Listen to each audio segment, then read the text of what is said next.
You still can't hear me? Oh, perfect. Excellent. Okay. Okay, we're good to go on this end.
a.m.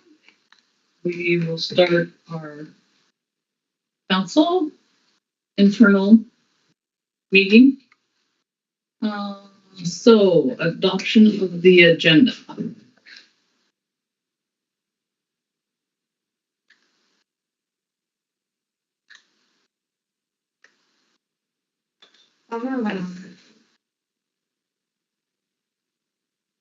Well, the stuff has been done, right? Yes. For the land, that was all done yesterday.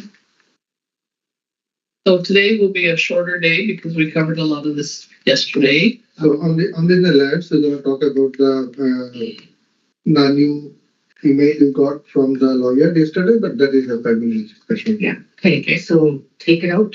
No, No? let it be there, just a 5 minute discussion. Oh, okay. Sounds good. So we will be in camera until 2:00, and then after 2 we'll be in camera for the rest of the afternoon. So we'll go out and enjoy the sunshine.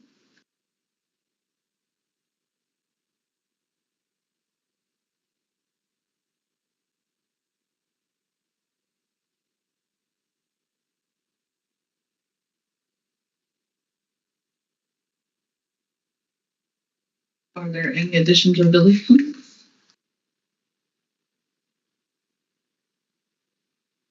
Robert? Yeah, if we can have a discussion about the fish that was brought to the nation.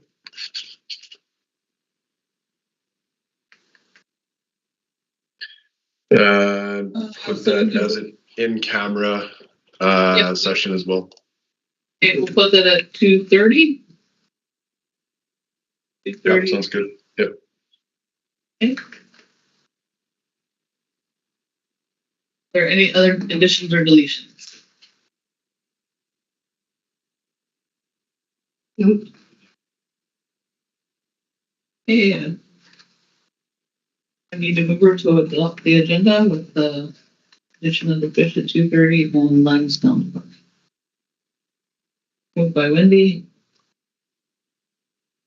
Second by Crystal. All in favor? Agenda adopted.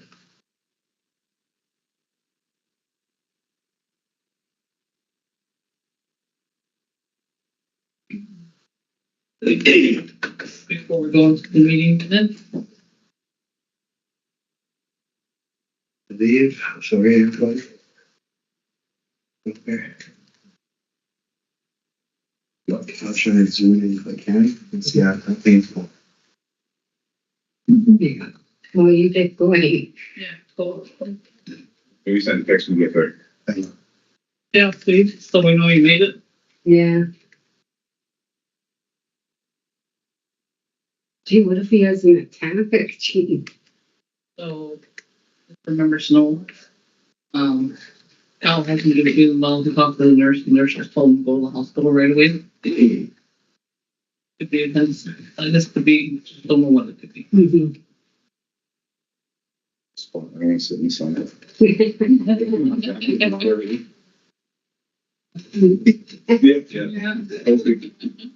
Hopefully. Building the English. Out of the corner, I just want. Make me sound like I'm sitting like this. Okay, now the meeting minutes from June 14th.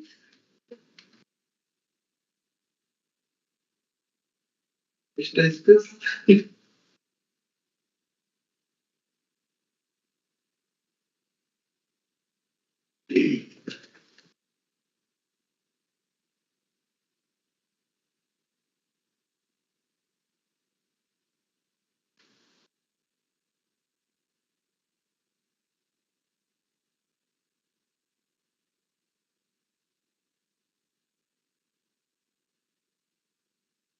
Action item for the done. That's done.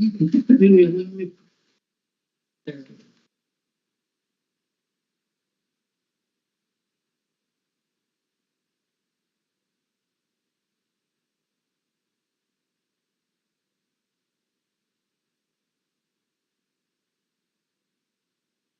Next action items with lands and Tandy sent invite to our council. We had a meeting all day to council on Monday.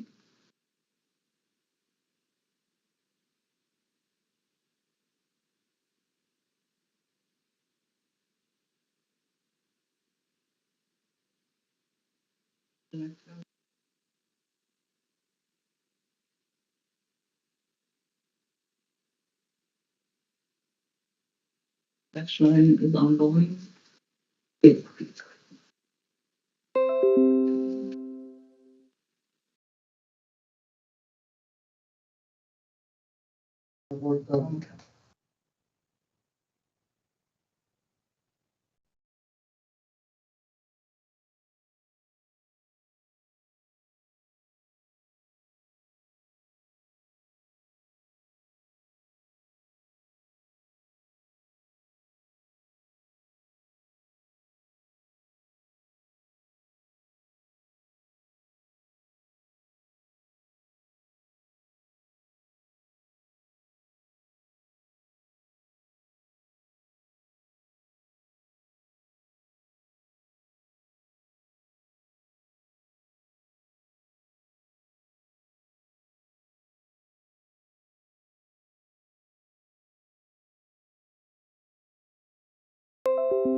So That happened to me a few times on my thing, but, did you have a question? no, I just put the Oh, thing up there because nobody's Oh, reading the okay. messages.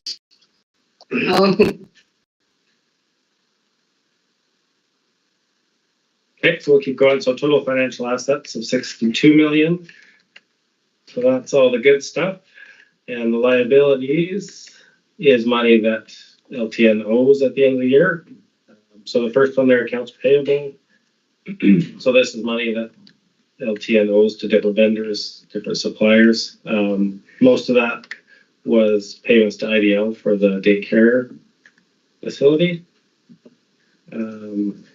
Distribution payable to minors of 1.8. So this will keep dropping in the next 18 years as that money gets paid out to minors as they become of age. Deferred revenue, so it jumped up quite a bit this year, so 9 million. So that's money that's been received by LTN that is going to be spent on future projects.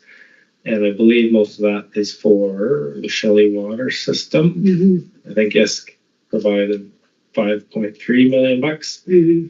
But the project hasn't quite started as of March 31st, so it sits as deferred until you spend that money. Hey, Devon, that 9.2 million, is that 5 million included in there from ISC for the bridge? Yeah. Wastewater project, Robert.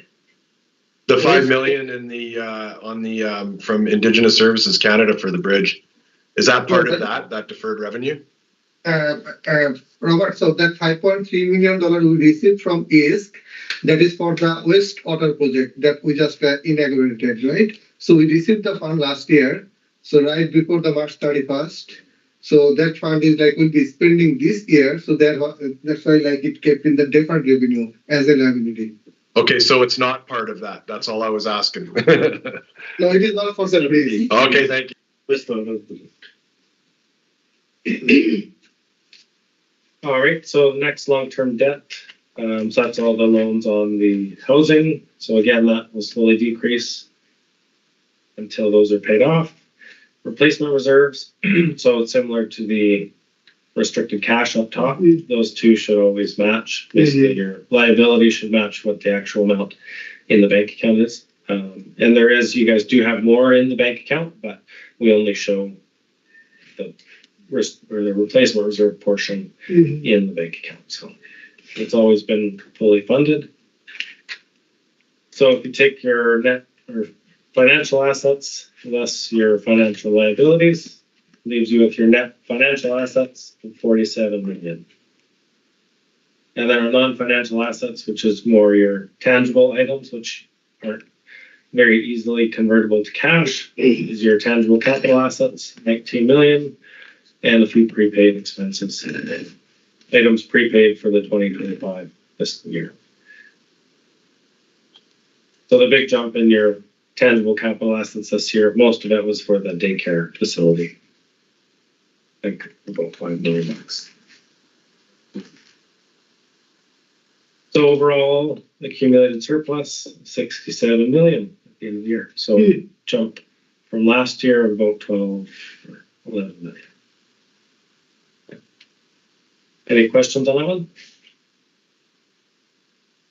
Overall, I mean, if you look at it, a very healthy financial position. Indigenous Services Canada has 3 ratios they look at, which look at kind of your long-term stability, your short-term stability. I didn't bother calculating them because you'll far and exceed all of their ratios. So, yeah, really healthy financial position. Can I develop a little bit? So there is like the last year the accumulated surplus amount was 56 million. This year it is 67 million. Means like we earned $11 million of surplus this fiscal year, right, Devon? Yeah. And number 2 is like the ratio Devon told about that how much, what is our ability to spend money. So our net asset is like $47 million and liability is only $14 million. Financial asset is $62 million. So even like close to more than $4. So if you need to buy $1 item, we have $4 in our pocket to pay that. So this is pretty healthy. Normal in real world, the asset liability is if it is 1 to 1, then it is solvent. But we are 1 to 4. We have $4, so we are 4 times solvent. Okay. Alrighty, so on page 7, our next statement is statement of change in net financial assets. I won't spend too much time. Essentially, it's just another way to show how we get to our financial assets on the statement up above, 47 million. So we take our total income for the year, or revenue, or net income of 10.8 million. Take out all of your basically non-cash items, so your purchases of capital assets, amortization on those assets, all your prepaid expenses, and then you get to your increase in your financial assets of 6.3 million. So the number on this one matches your financial assets up top. Just as part of public sector accounting standards, we have to show this statement. So page number 8, the statement of revenue and expenditures or income statement. So this one is a snapshot of the basically April 1st, 2023 up to March 31st, 2024. So 1 year period is what we're looking at. So the top section is all the revenue or money brought in to LTN during the year. So the first line there, provincial government transfers of 8.8 million. From 6.4 million last year. Again, I think a big portion of this, the province funded for the daycare about 1.2 million, and then FCRSA jumped up by about $1 million for this year as well. Indigenous Services Canada funding of 9.6, up from 2.7 last year. So that one again, they funded the wastewater project, 5.3, I think. So that's the big jump there. Income earned in government business enterprises of 5.7. So this is all your income from all of those companies underneath LTN, mostly being Hamilton Limited Partnership. So again, that one's up from last year. last year, as part of the agreement with Canfor made some overpayments. So last year, the income was a little bit lower. But this year, it's kind of back to status quo. Then generated income of 3 million. So this is all your contract revenue, rental income, all those types of things.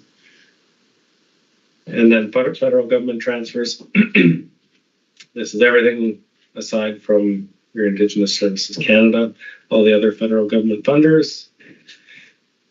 You have bid fees, and then First Nations Health Authority was up about $1 million to 1.4 million. And the very bottom line there, transfer to deferred revenue. So I guess the way to think about that is everything above that line is money you brought in. That 6.4 million is that money you brought in that hasn't yet been spent. So we show it as coming in, but then we move it back to that liability account until it's actually been spent. So what we want to try to do is match the money coming in with when you actually spend the money. Otherwise you get this weird, it doesn't really, the numbers don't really line up. So we take it out until you spend it in future years. So total revenue, 25 million. Total expenditures. So on this statement, it's broken down by department. I like to look at page number 27. So page 27 breaks it down by actual cost category. You can see what the money was spent on instead of which department it was spent under. I think here the biggest changes are the membership distributions. Last year, 9.8. This year was 45,000. So there was just a few checks that have to get reissued this year. I think it was the 45,000. Is that the ones where they haven't been cashed yet, or just Under 19. under 19? Oh, okay. Okay. Professional fees here are 1.6. That's all your lawyer fees, consultant fees, for various things. Repairs and maintenance is up quite a bit. So 300,000 last year, 900,000 this year. So there's lots of repairs, maintenance, new fencing that went in this year. Some housing repairs and public works.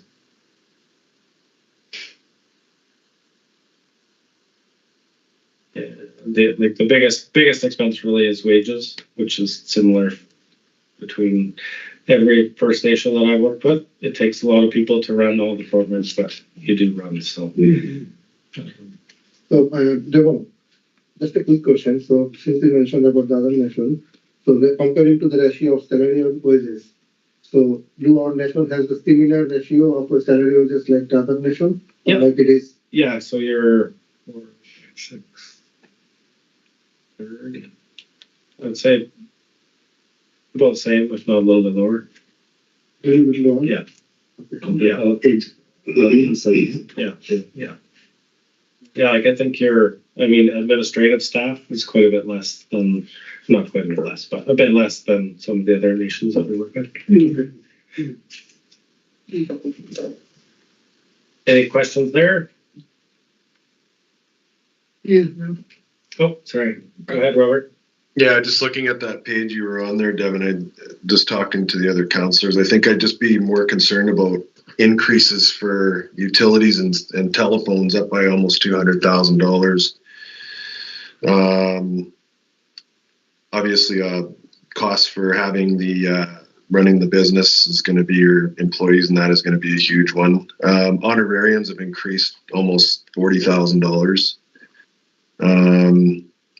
Just there's some really, really small things in here that total up to really big things after a while. So when you're looking at it, it's coming to close to $1 million of expenditures of things that over budget, right? So I think what we need to do is start looking at breakdowns after and try to figure out where the problems are. Because obviously, departments are supposed to be spending within their budget. And if they're going over budget, then there needs to be some kind of constraints on those departments. Just my 2 cents. Nasir, do you want to share that what action you have recently taken to manage this? That's what I was trying to explain.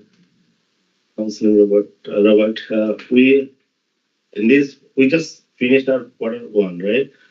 June 30th, and in this whole month of July, I was sitting with all the program managers and finding out where we are standing now after the first quarter is done, and according to our budget, what is the variance, exactly where we are overrunning, and what we need to fix to be with the budget. If it is a variance from budget, then if it is a big one, I will let you know that this is why this variance is happening.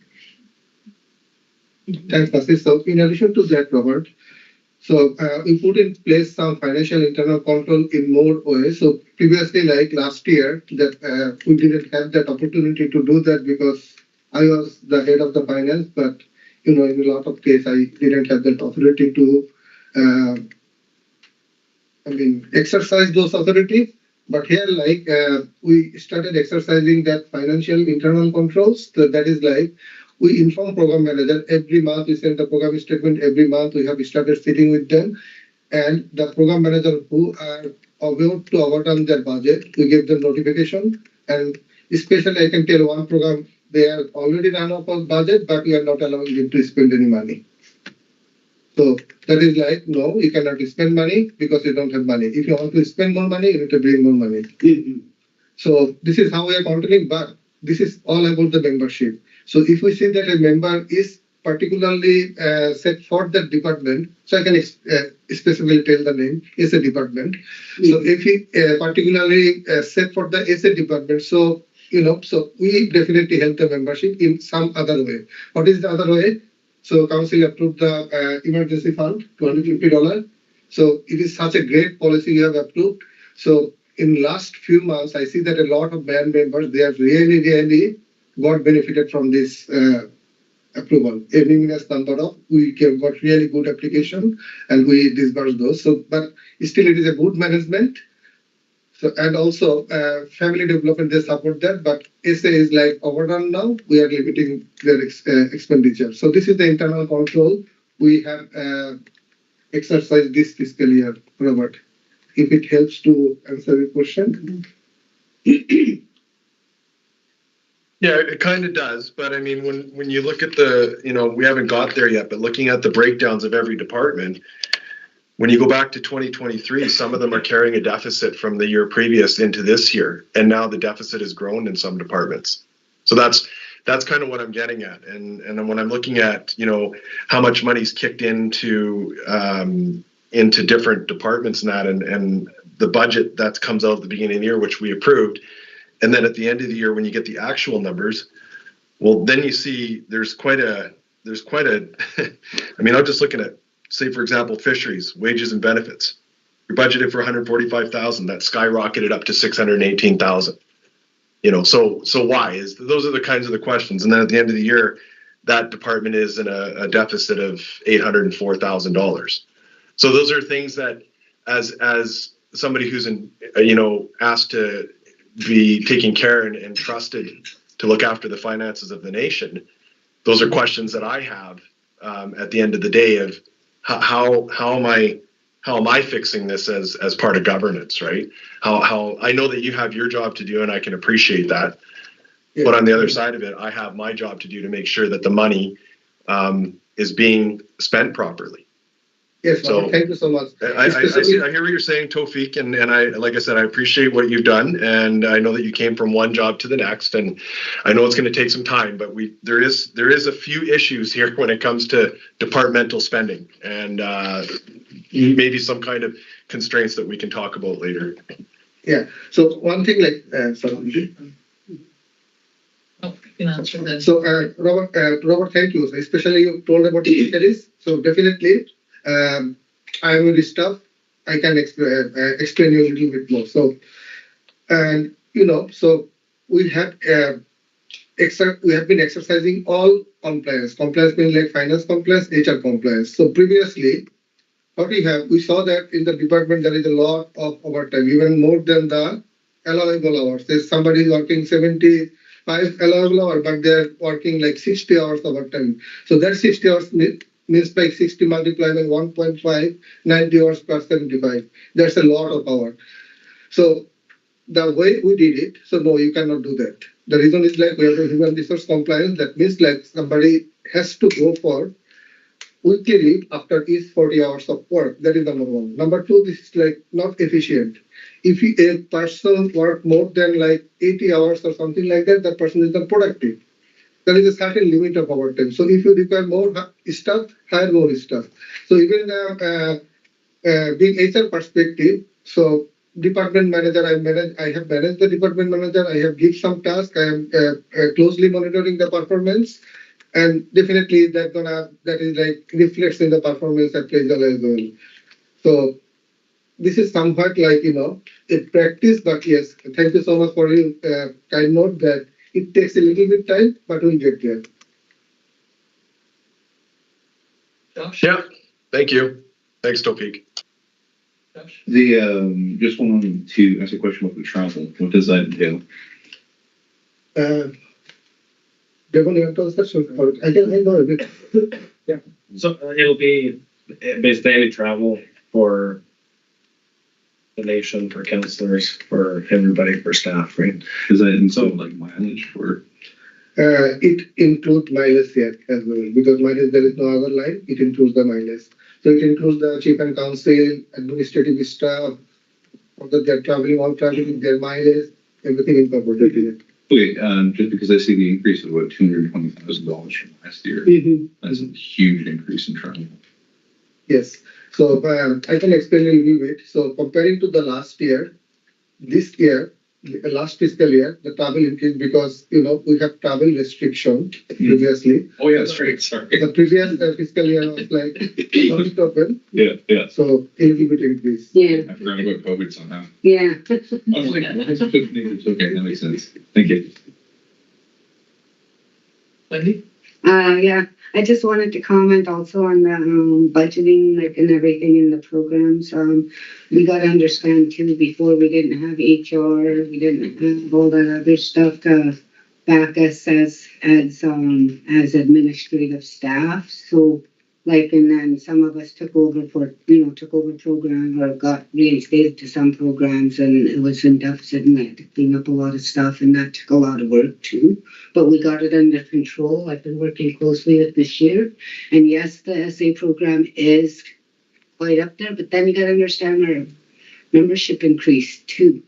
So sometimes, you have to, sometimes it's just only natural to help here and there when we can.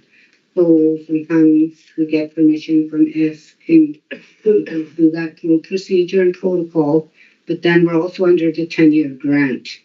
So under the 10-year grant, it also states like how much expenditures and how much over, but not necessarily. You see what I'm getting at?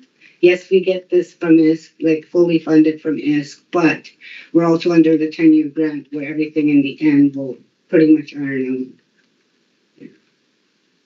Hopefully I said that proper. Yeah, so I can explain. Yeah. So Speaking the State Bank came to an agreement with ISC about the 10-year grant. So what is 10-year grant? 10-year grant is like, there is a new concept of funding. That funding is like a particular department don't require to report the ISC, or like the administration the bank doesn't require to ISC that much. Instead, they're going to report to the membership. That is what we have been doing in like AGM, AGA, newsletter. We have posted all our financial information, it's set everywhere. So under that grant, the grant funding, it can roll over up to 10 years. For example, the first year you got a $10,000 loss, second year you have a $20,000 surplus. So the rate of is like $10,000. It also gives an opportunity to move some fund around from other departments. If other department has a deficit, we can surplus. We can put that surplus money to another department within deficit. So that is 10-year grant. Yeah. And number 8 and first. We're still under 27. And just one more thing, council and membership who is watching this. I am answering a lot of financial questions today because Nasir is very new for this. He didn't attend previously how we did the Audit Financial Council meeting. So he's taking notes for his next year. Next year, I'm not gonna support him. So this year, I'm just like showing him how to conduct this meeting, explain more, because auditor mentioned that according to there is audit standard, auditor cannot go through each transaction. They pick up the test the transaction on picking up some transaction and something like that. So auditor doesn't have all information that we have in our day-to-day in financial system. So those type of information we help the auditor to answer. Robert? Yeah, okay, so again, I think like when we're talking about money and spending and such, there's just a couple of things I want to touch on before we move on here. Policy is a big thing. So, you had Josh and Crystal and Zawad come up with the new education policy, which is, I believe, going to cut down on expenditures. Is it going to eliminate the deficit right away? Probably not. It'll make it better, where it's more manageable. And that should be happening in every department. And I know that housing's working on one right now and stuff. Just hang on, Tofik. I know that that's all being worked on. But when those policies should be implemented quickly, so those mechanisms and safeguards can come into place. We have 4 departments that are running deficits right now, very large deficits, and it's not killing the nation's money, but it's making it hard because what happens is when you have these large deficits being run at the end of the year, then I believe it looks like almost like bailouts coming. So I'm assuming that forced consultation, when transfers are coming from forced consultation, that is to ensure that the deficit comes down in order to pay off those debts and those deficits in those departments. And I think what we need to do is we need to really, really think and tighten up our belt here. And I don't want to play the Grinch. I don't want to sound like the Grinch, but sometimes I think we have to start thinking a little more very objectively when it comes to our budgets and making sure that we're not just putting the Band-Aid on it so that it just keeps getting ripped off every year and then we start leaking money and stuff like that. So I think what needs to happen is we just really need to start looking at constraints in budgets and really as the nation stop throwing money at it to make the problem disappear, because it's not. We have to have it in trust in our managers and our executive director that they're working within the confines of a budget. If you don't have the money, then you don't get it. If there's emergency things that have to happen, absolutely, I understand that. But it just seems like we're just falling down that little rabbit hole, and we need to stop ourselves from falling down that. And that takes time. I understand that. But also, too, we have to make sure that we're budgeting properly and making sure we're working in the confines of those budgets. Thank you. Thank you, Tofik and Wendy. Yeah. Thanks, Robert. Such a good review you provided for us. So, yes, so education department. And like just in a very high level, if we look at it in very high level, so this is something like we are government enterprise or government organization. Government organization means like, so there are some departments, for example, public works. They don't generate a cent. So eventually, like all of the expenditure is coming out from the band administration money. Second thing is like housing. So the housing is like, say, the rent we collect from the membership and the expenditure, operating expenditure for those housing. So those are big difference. So we'll probably never ever be able to be, in break-even point there. So another department is SA. SA one, we already like is manageable. So we have started manage that one. Fisheries. Yes, that is another one I am looking at. It's going to take some time. Yes, we can do that. Making budget, we can fix fisheries department. So education department, great thing that we have a post-secondary education policy now in effect, but it will not be break even. The reason is like we get $220,000, but council, you remember, the budget was provided for more than $800,000 for post-secondary student. So eventually, like if it is not even $800,000, if it is even $600,000, we'll have a deficit of $400,000. We'll see it next year. But still, I would tell that. So this is something like, since we are a government organization, we earn some sector, so we compensate some other section where deficit. But education is the best place to invest, I guess. And that's why, like, probably you approved the $800,000 budget for post-secondary student. But we are on it.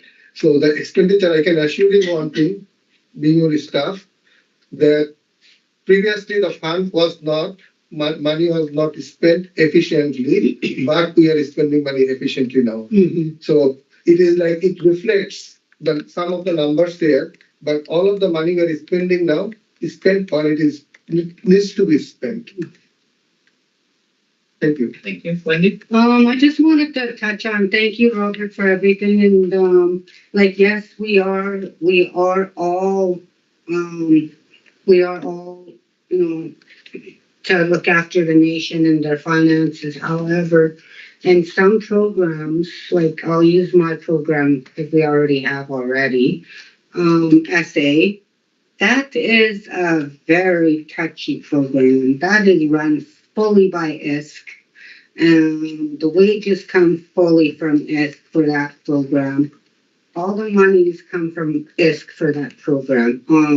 However, because of the increases of the band membership and the increases of the client client files, ISC, and we're under the 10-year grant, they, how can I put it to people, like, you know, or Nasir, remember when we were talking? Yeah, so I Can can you explain how they do that and without breaking confidentiality? Yeah, so first of all, I joined you council of jail. Yeah. So you explain it in our budget meeting, council. Yeah. We don't go that detailed. No. So yes, that is a East funded program, is restricted program. There is a East policy to disburse for each SA client. So there is a strict policy there. But we will not go very detailed. No. It is council and auditor now. Yeah. Okay, thank you. Thank you. Devon, back to you. Okay. All right. So back on page 8 here. So just to finish off, statement of revenue and expenditures. The total revenue in was 25 million. Total expenses, which we looked at, were 14 million. There was a few different little recoveries this year of 140,000, which leaves us with a net income of 10.8 million. So if you take your surplus at the beginning of the year, 56, add in your surplus for this year, you get to the ending surplus of 67 million.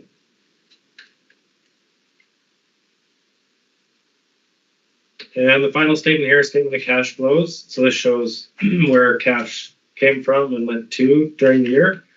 So the whole top section here from operating activities, essentially we start with our net income that we saw in the previous statement of 10.8, subtract any non-cash items or amortization, which is all the depreciation on all your equipment, buildings, all that stuff. So it's not a cash item, so we take that out. The income from investment in government entities, so that's your income from Tane and various organizations. So that, again, it's not cash that's received by LTN. It might be in the future, but at this point, it's just an income pickup that we have to do, so that comes out. Then all the non-cash working capital items, so the bottom line here, so cash in from operations of about 11 million. The next section is your capital activities. So this is all your capital asset purchases. So during the year, there was 5.3 million spent on capital assets. And then a few little items were sold for proceeds of 73,000. And financing activities. So this is all your long-term debt and replacement reserve. So payments on all your debt obligations were 117,000. Replacement reserve activity of 121,000. And the final section is investing activities. So any cash transactions with all of your own businesses. So there was 183,000 of expenses paid for by one of the other companies. So the total increase in cash of 5.8 million. So we started the year with 19 million, add in your increase of 5.8, leaves us with 25 million in cash at the end of the year. which is split between cash and short-term deposits. So that's the main audited financial statements. Behind all that, there's a whole bunch of notes that you'll see, and as we went through, various items have note numbers beside them. So if you are looking at a number and want to know more about it, if you flip to that note, it explains a little bit more. Yeah. Any questions on those? I know it was quick. We're done at 11:40, so trying to move through it fairly quickly.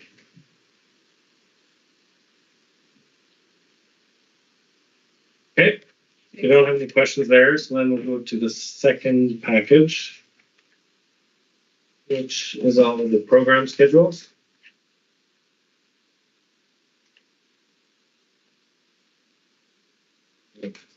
So for these, I don't know if it's a good use of everyone's time to go through every single one. But what you can do, maybe. Go ahead, Pighin. So, the deficit on you're talking, the deficit like every year you Yeah, council consent to replenish the fund from either FX or somewhere else, right? So, I'm just giving you, so what we have been doing in last years. So, we have like around 150 or 170 something like programs. The programs start under like altogether 10 or 11 departments. So some department are running deficit, some department are, surplus amount. So one of the department that run the surplus amount is like economic development department, obviously.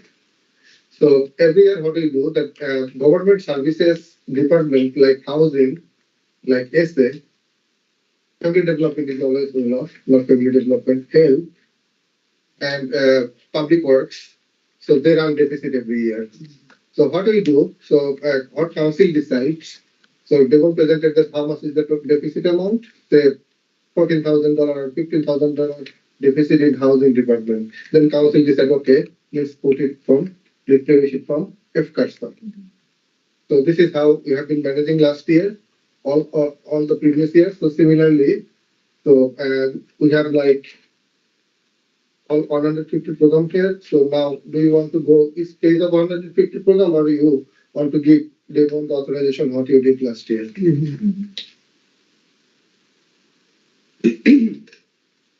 The time constraints, I wouldn't Yes. recommend we did last year, Devon.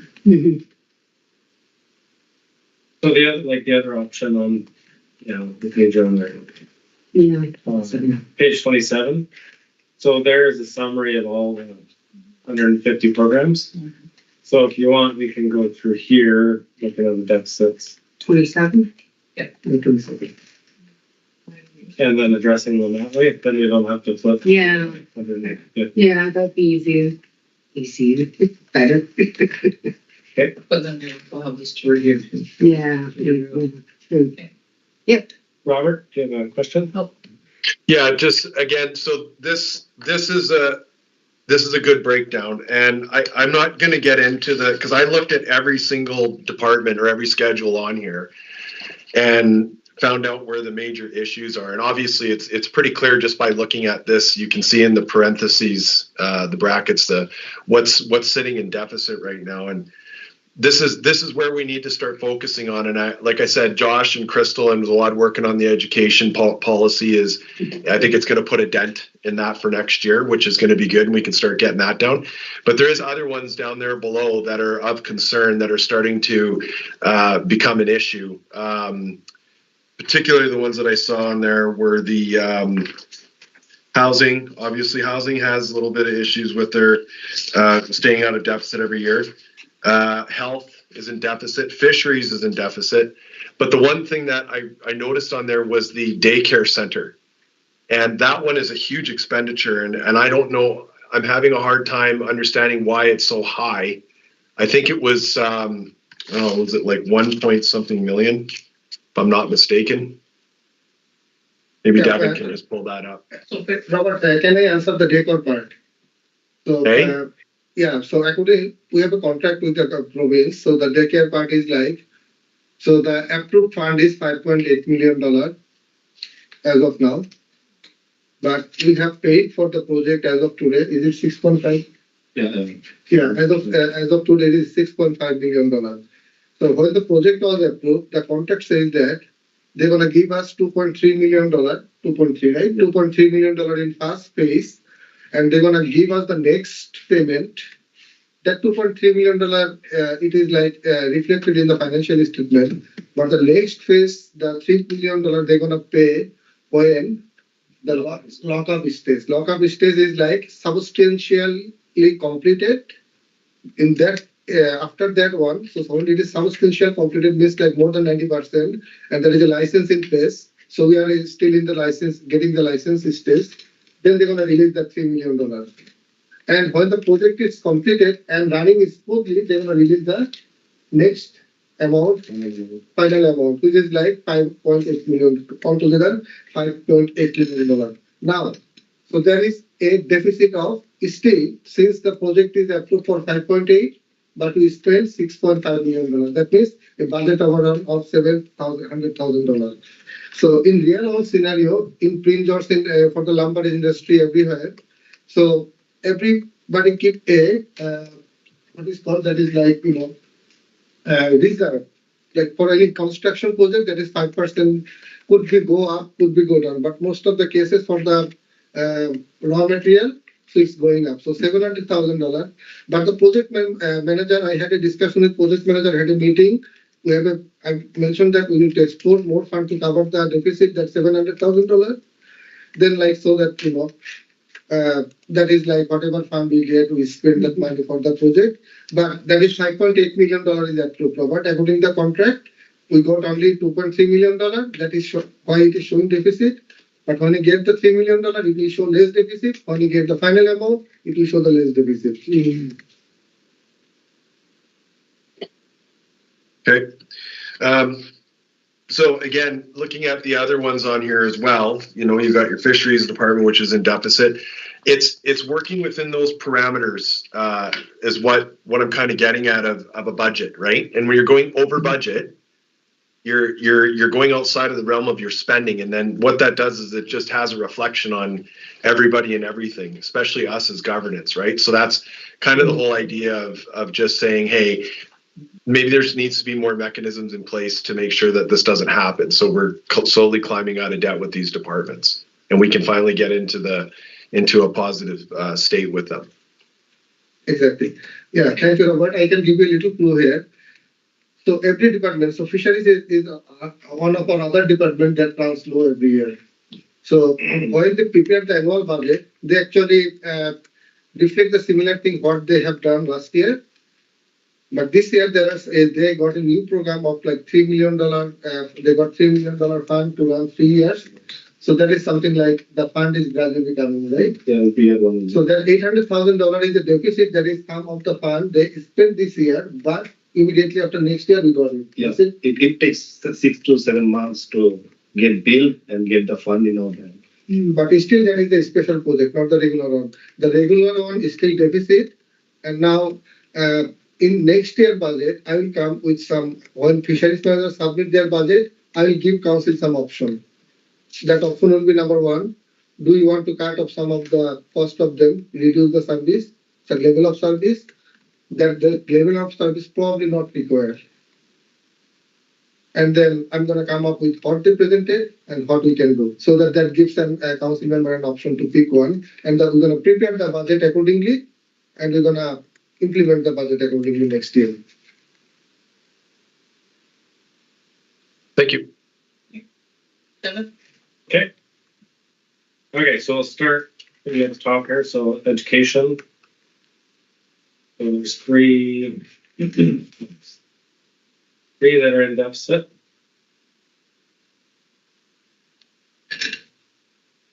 So secondary and LTN Education Fund, cultural planning. Will those ones do on FCURSA or even there? Will we recover? I'll recommend it per se. Cursa? First up, Yeah. What's it? Audit. Yeah. Next. And that's the three? The three, Okay, this one, and which two? Can you go back down Sorry. for a minute? post-secondary, 78. 10 education fund, Okay, agricultural planning. okay, so F cursor.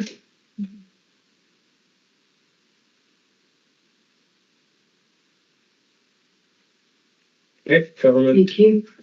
and admin. Web program had $98. I don't think there's any money coming in for that one, so.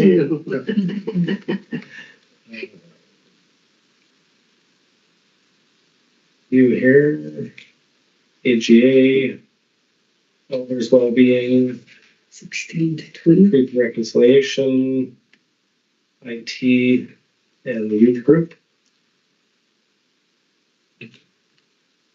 I recommend from Ipcot as well. Yeah. Mhm. So we're indexed at $116,000 for treatment reconciliation.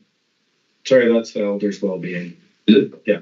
Oh, one above, okay. Sorry, truth and reconciliation is the 14,000. It's kind of skewed a little bit with the. So Go ahead, Wendy. Sorry, so the 14,000 that Josh was talking about, is that included or no in F cursor? That you're gonna make the decision. Oh, okay. We haven't yet? Okay, sorry. I was confused for a second. Thank you. Okay. Those ones. So Sorry. Go ahead, Robert. So the elders well-being was the elders gathering conference over in Alberta. Is that correct? Not only that, Robert, elders program that one also reflects so elder has some health issue, elders traveling, elders well-being, so that covers everything there. For elders program, right, Nasir? So what was, okay, sorry. So what was the 250,000? That was another elders fund. Who did that go to again? A $250,000. Is that last There year, was Robert? Yeah, last year. Yeah, it was for this That's for fiscal like- year. There was 250,000 allotted for elders. I can't remember what it was, but there was only 3,000 spent out of that fund. So I don't know what, like, So that is like one more thing is there, like we have elders coordinator, right? So elders coordinator salary goes from that fund too. okay, thank you.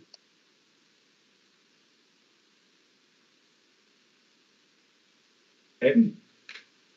So do we want all those at Cursa? Mhm. Mhm.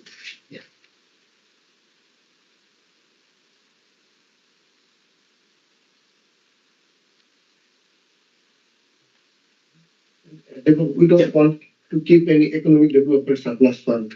Any surplus fund? Yeah. We need to move to administration. Oh, right. Like last year. Public Works, so there's a big deficit there. I think last year we talked about that and we're gonna leave it with the hopes to hopefully get funding for that program in the future. Yeah, Leave that one. We can leave it, but eventually public works, their government, they don't have any. Program. We explored everything, but government doesn't have any doesn't, funding program for public work. Eventually not get any money. So when we pull the leases and the rents from old people and do rent offs, does some of that money go into public works as well? It goes to housing department, the rent from the houses and No, I meant from all the businesses. businesses, so like BCFN or like FNHA. So it is we maintain a separate program code under administration. Okay. But in last land's meeting, so let's mention that they have a land code that all revenue from the land, it will go to under the lands department. Okay. But public work, one thing is like for sure, Tania is the only person who contribute there. Lands department, not lands, tax administration. So actually they get $80,000 per year from all the BC Hydro line and the CN rail. So Tania contribute their amount around $80,000, $90,000 a year. Some public works, what does that include?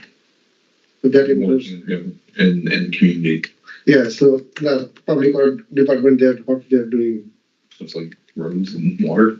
roads, garbage Not cleaning, water, water, maintenance. maintenance. They need some support, definitely. Mhm. They don't have any other means to get money. But like Josh was saying, could we lift the rents? There is no house. Housing, because housing department needs to, how, She's talking about the businesses. The businesses. for business activities and administration, we can give them that money. But the way we keep it like this, so you can see the number now, that how much deficit there. If like say we put the revenue in there, you'll see the less deficit. You wouldn't know at the end of the day how much money they actually spent. So eventually, like we keep it for this day, there's deficit. Now you decide that okay, let's give it from administration, let's give it from economic development or from that person, so that you know that. So today you decide from where to cover this cost.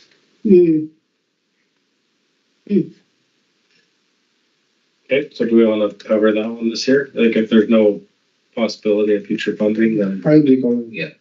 Yeah, okay, do we want to do economic development or Lisa? How much money we have in economic development?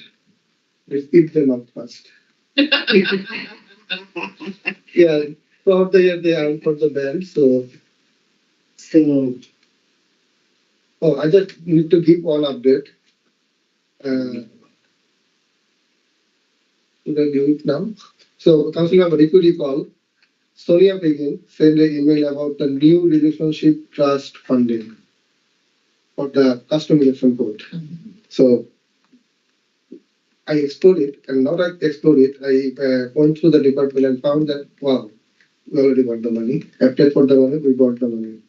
So it was under economic development department. So we are moving $200,000 from there to meet up our custom election code. That means like our custom election code whole program is 100,000 from new relationship trust.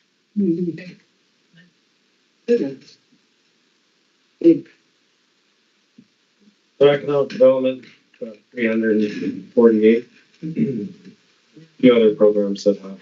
So in total, for economic development, surplus is 17.8, but most of that is here at Cursa, 17 million. So $348,000 you can take it off, like in the first place. This one amount. And then the rest, like the council itself, to take from the first. Okay, so we'll clear up economic development schedule for 3.8. Yeah. Just make it zero.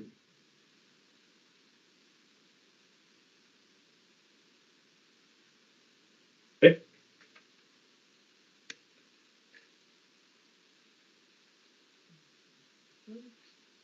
All right, capital projects. These two here, anchored ventilation.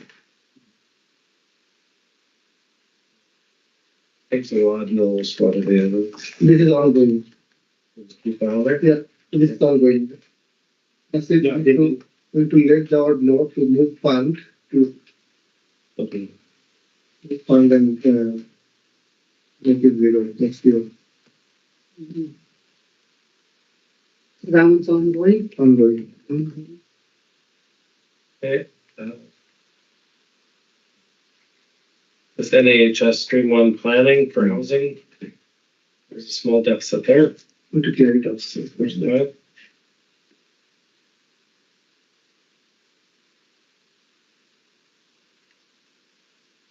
Okay. Fraser River Crossing and Capital Road improvements. Well, Capital Road improvements is a big one.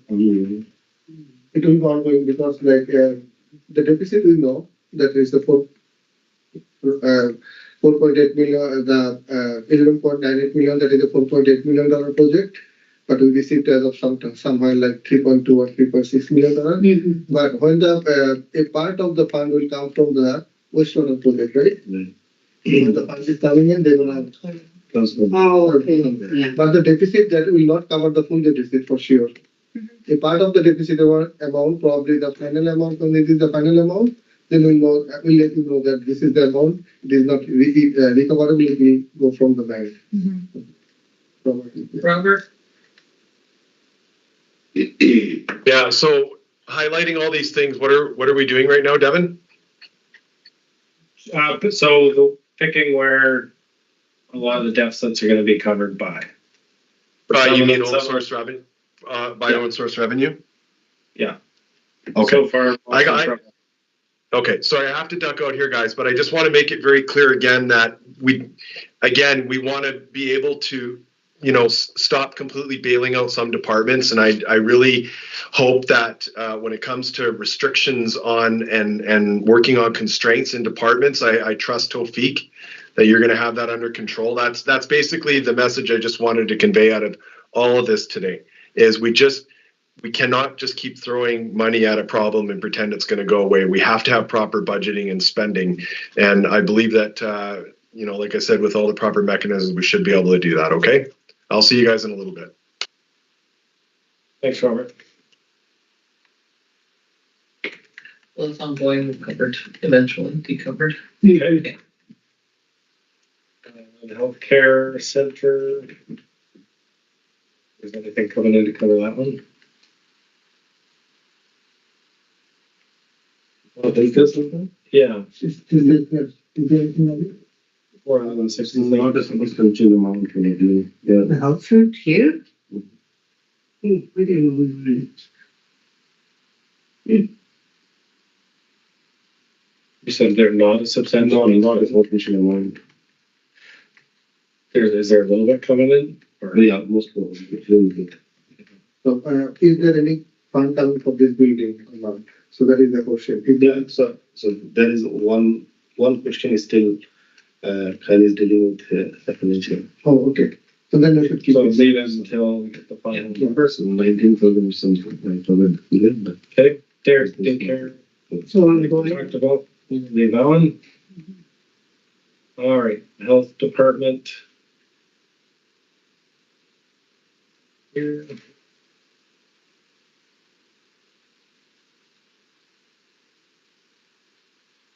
Health is overall. Was very great.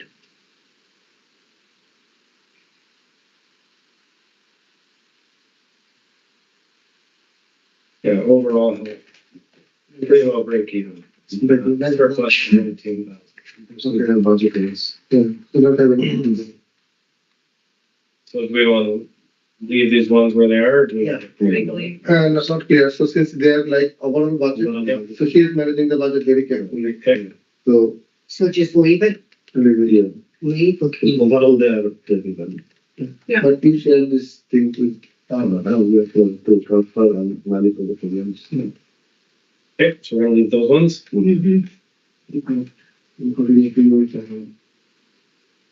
Economic development, I think just fisheries. Toby, you said the economic development one is the one that we can't leave any money? No, we don't need to leave any money. The reason is like they earn for the bank the whole year. Yeah. But they already absorb their departmental cost. So whatever the surplus in the amount at the end of the year, we can move it to administration. Like we have been doing it for years. The fisheries, do you want to do a Cursa? We used up all the economic development surplus up top here. So Pretty. I think like the fisheries $800,000, that is the one going. Okay. The reason is like they have a $3 million project going on. I guess like the expenditure, so we got the revenue right after the year end. Yeah. So they bill it quarterly. Once quarter is over, then they make a report. Then they are allowed to give the final invoice to DFO through UFC. So UFC and DFO, they are a bit taking time, so to reverse the cost. It's not this deal. And then so that deficit is basically recovered? When It will be recovered, yeah. Eventually, yeah. So by September, October. Sure.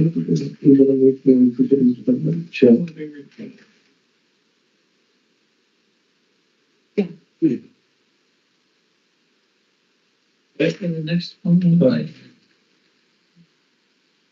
small amount for this Transmon TSI. And VH.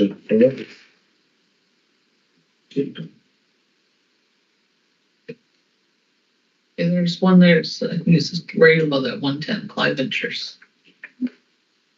I received the final payment from them. They were supposed to send it like this spring.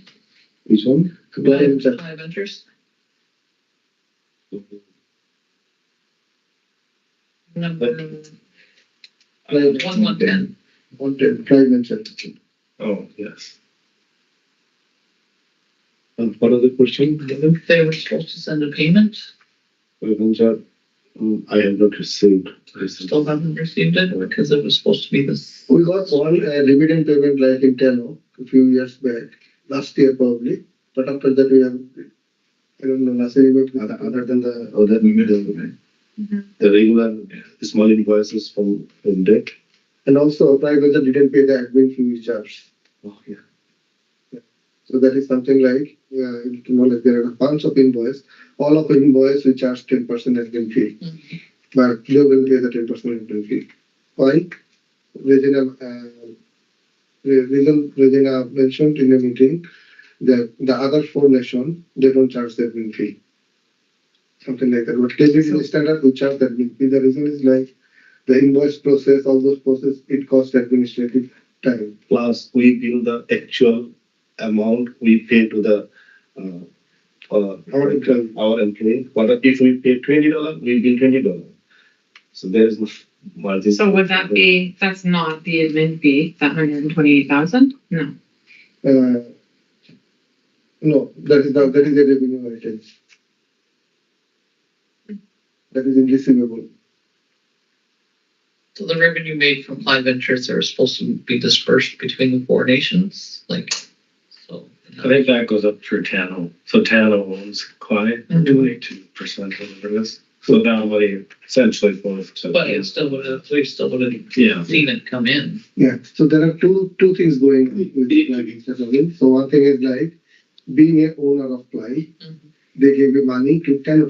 So that is separate. Another thing is like we supply some of our stuff to the Ply maker to work for different projects, transport and other. So that is another business with brand. So that is like business with brand. So if a employee is being paid $20, they invoice them $20. That means there is no margin. So, but we are using our administrative time, right? In processing those payments. So we added standard 10% admin fee for that. That 10% clients don't want to pay us. I get that, but I'm just saying because Clive Ventures we're shutting Clive Ventures down because that contract was just for just guessing. So the revenue that was in those accounts was supposed to be, it's split up. Remember I told you about it? So I'm just wondering, the check hasn't made it here yet. Yeah, it will go to the channel account. So should we follow up? Yeah. Just find out where that check is. So please say they need to raise it. It's revenue for the band. Yeah. Okay. Okay. So that one we will leave. Yes. Those ones in economic development, those ones are okay. Yep.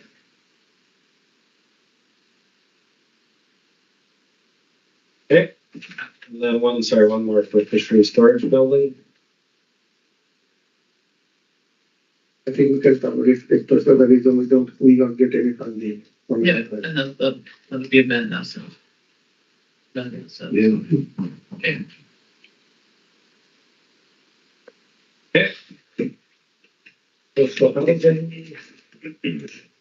Housing operations. Okay. That's it. Housing deficit. Deficit,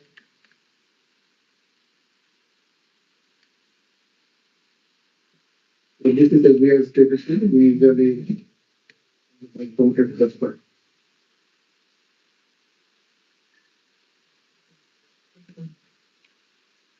Okay, good with that again. The the second page there, there's these two are the CMHC housing programs, but they net to zero. Yeah. Those ones we're okay with. What is continuing? Forest consultation and revenue sharing agreement. Okay. This is problems. Consultation. Social and community services. Some bigger ones there. Community services and income assistance. 1.2 million. You want to leave those or cover those ones? I think like income assistance. Nasir, could you shed your light here? Because if it is 10-year grant, it needs to roll over, right? If it is 10-year grant, It needs to roll over, right? we are on the fifth year now. So you still have 5 years to, if you squeeze the payment next 5 years, probably you can balance it. Yeah, and next year also we can see the result how we are covering up. Leaving Okay. Yeah. Leave both of them, community services too. What's community services? Yeah, should bring that into.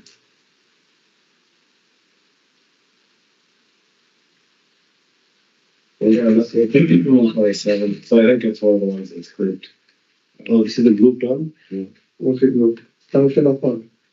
Yeah, I'll have to have a look at what programs are in there, but there's almost no revenue and 820 in expenses.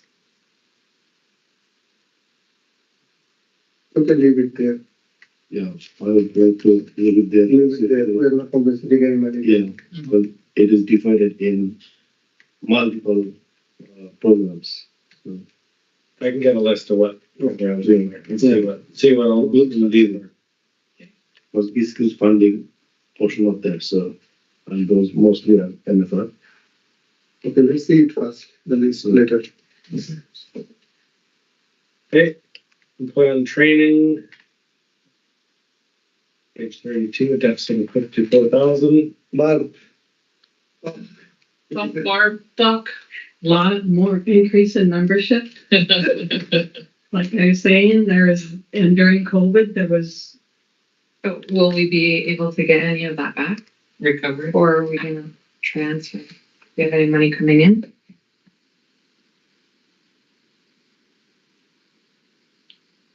I think but your quarter one report was not included here. No, it isn't. Yeah, so for quarter one, definitely you will receive some money. Right now, I'm looking at the 147 budget. We can transfer some items from the 650 to bring that down.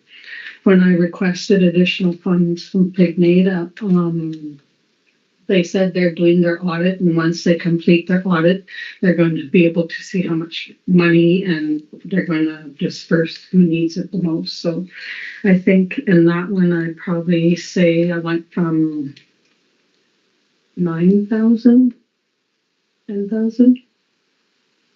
Well, it was 16, but I can bring that down. And it'll be manageable in that. Should Pignata have enough funds, like 6,000 to 8,000 to cover the deficit in that? What I would suggest, Barb, here, so I still believe, like I ran through the program statement about, we're gonna talk second half in camera about the stuff one, still there are some fund. Can some of that fund be utilized here? You have 140K there, but that budget is like 84,000 or something like that.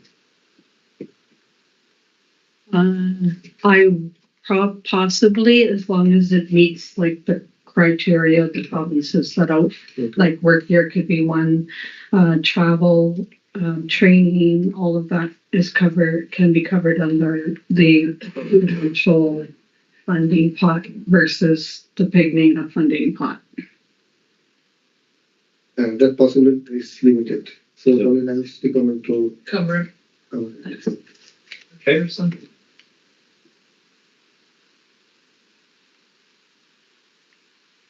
Okay, I think that's it. Sorry, I just have like a community services schedule. So in there, I think it's one, I don't think it's in there about special events. And I thought, So it's all events distribution during Christmas, the school playing. For distribution, Christmas distribution.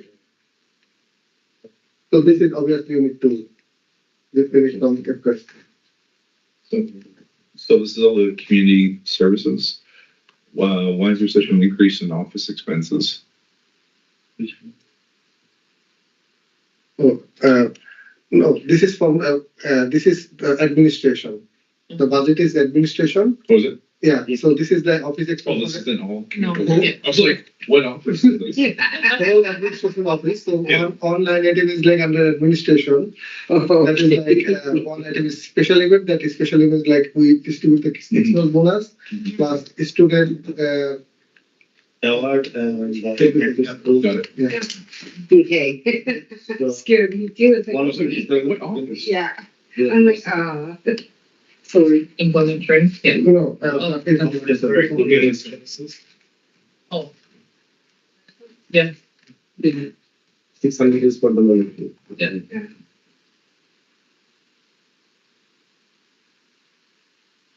Okay, Mm. made good time tonight. You're getting better. Sorry, this last one, pre-employment supports. Hey, Nathan, we leave that one, or I think that was gonna be covered by Ed first, isn't it? Yeah, but is it ongoing or it is like, is it ongoing project, $33,000? Summer work, pregnant data? 138. 657. 657 is coverable. 650. 650 is Pignina. But 657 is pre-employment support. 657. I'm gonna have to look at that. Let us leave it. yeah, Yeah. I think it can be covered. It's always, this figure is always one quarter. Yeah, sure. Sorry. okay, good, so what I'll need is a motion to approve all the transfer bid today and to accept the 2024 audited financial statements. And once we get that, I'll send them to you guys for signing, and then we can submit them all to funders. So you don't have any copy to sign? No, so because of all the transfers, we gotta make those changes when. We did a motion to accept the changes and to. Approve that. Approve the changes and approve the money transfers to cover the index. My motion to move. Andy? By Josh? All in favor? And It's not there. one more thing, also need to confirm up to today's date, if there's been any substantial items that could affect the numbers, so if you got a new big loan for something, if you purchased a big new building or Nothing, nothing, no. nothing big. Nothing. Nothing but the- Perfect. Good job, easy. All right, well, thank you, everybody. Could get me like it.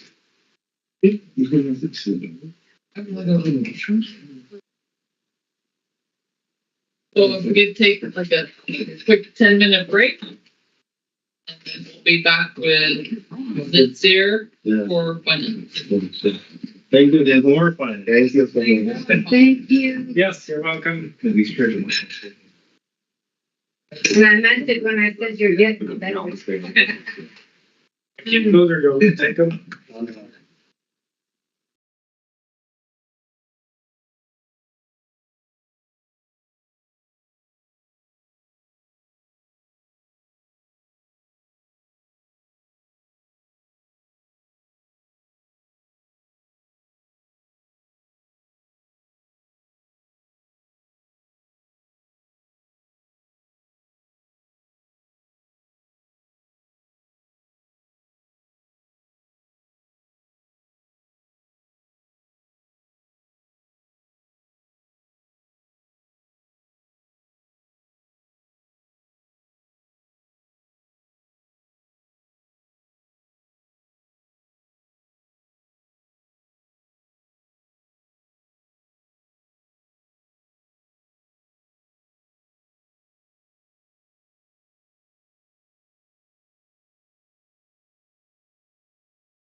with Nasir.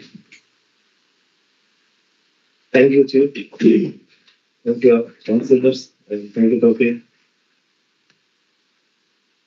for giving me the opportunity to present the financial statements for the first quarter we just finished, April to June 30th.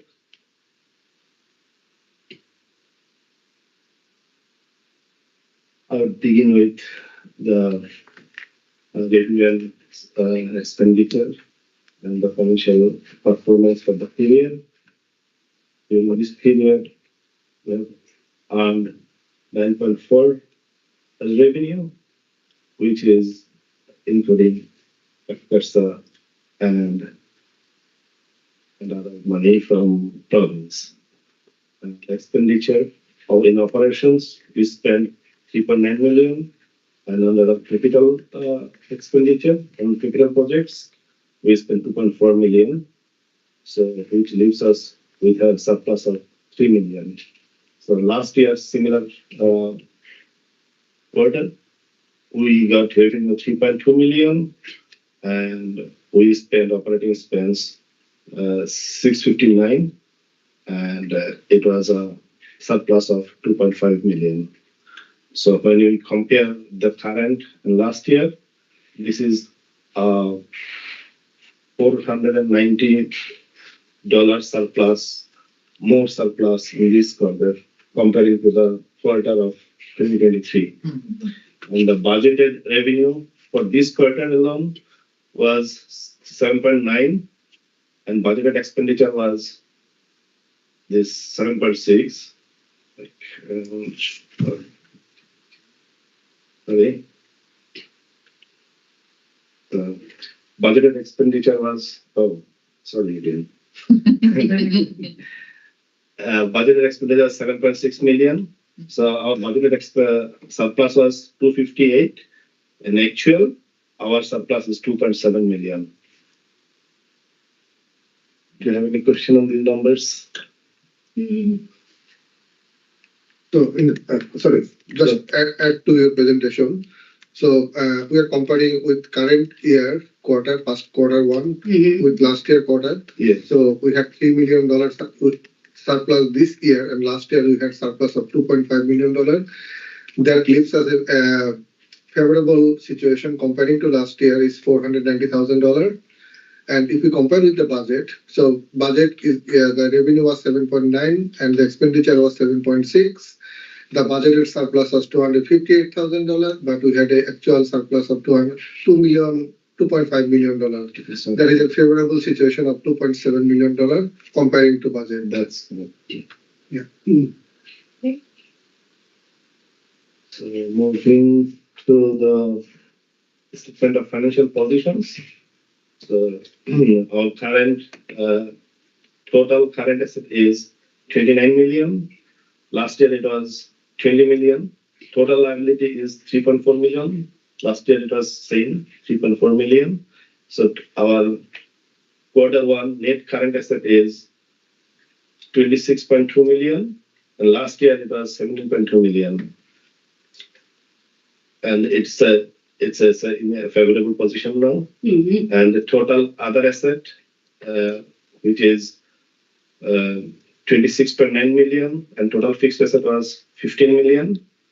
So our net asset as of June 30th is 68.2 million, which is equal to the equity plus returning and current surplus of operating surplus what we showed in the last previous slide, 3 million.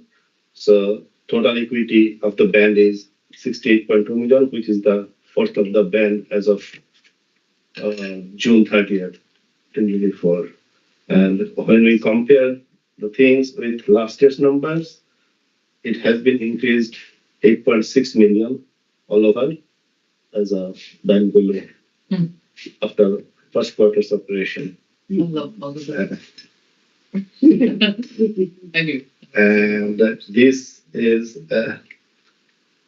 now I'm showing you the treasury comparison, which is again 8.5 million all over.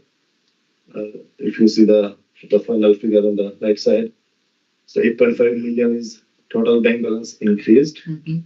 So which is showing the total increase in equity. Any question on the numbers? No. If there is no question, move to the next slide. It is projected cash flow. So in projected cash flow, I'm sorry, it's a bit smaller because it's a big schedule. So on the top line, it's a bank balance.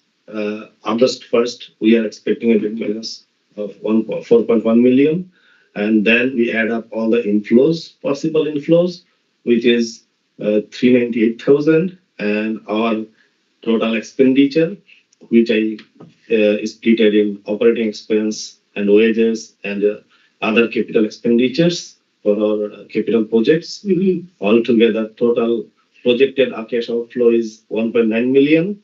So it would leave us with, if we add the opening balance plus cash inflow minus cash outflow, our surplus would be 2.5 million, and which is the opening cash balance for the next month, September. So this is the schedule, and this August, September, October, November, and December. So we in the bank we need to keep always 2 million plus, and any surplus and deposit, surplus or deficit, we used to, if it is surplus, we invest in GIC, and there are when our GIC is mature, it's coming in, so then we reinvest it again. So this is the schedule and planning for the cash up to December 2024. Any questions from anybody?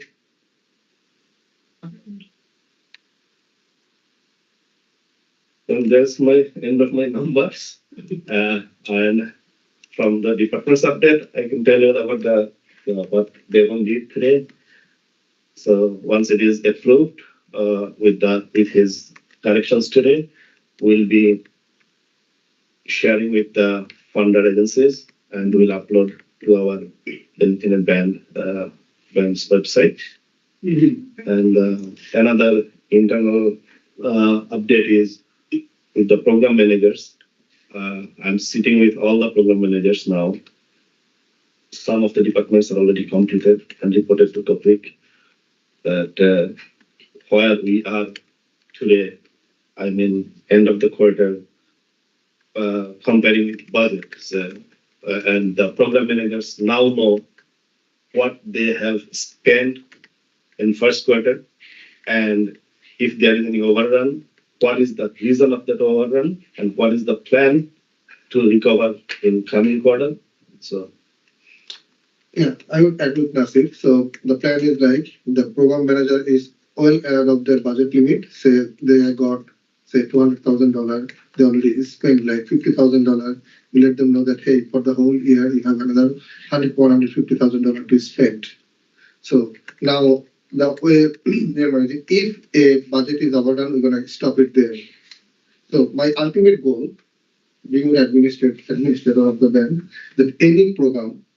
So previously we let it go. We came to the end of the fiscal year with a number that okay, let's put it through a purse or something like that. We're gonna manage it in a different way. That is the ultimate goal. Over the period of time, what we're gonna do. Say a program manager is like say stopped here. They don't have any fund, so we do not release any fund from finance. So we're gonna give like a heads up. Well ahead, say $20,000. That time we're gonna give them a heads up. So if you need any additional budget, draft another supplement budget, and that must be approved from council. If council do not approve it, we don't spend. If council approve it, that exact amount will be reflected in the financial statement. So that is the ultimate goal. So in order to reach there, we need to go through phases. So that phase we have started. I'm hopeful that every quarter end, my next report would be including some program highlights as well, that program wise, at least the department wise, where we are how much is the department's performance in terms of their budget they did in the beginning of the year.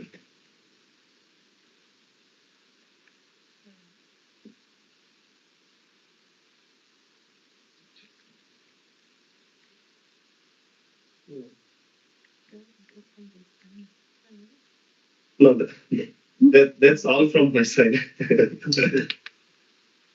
Well, thank you. Yeah. Like to see the positives. Yeah, thank you. So it is now 12 o'clock. We'll be signing off for lunch and we'll be back at 1. So everyone enjoy your lunch.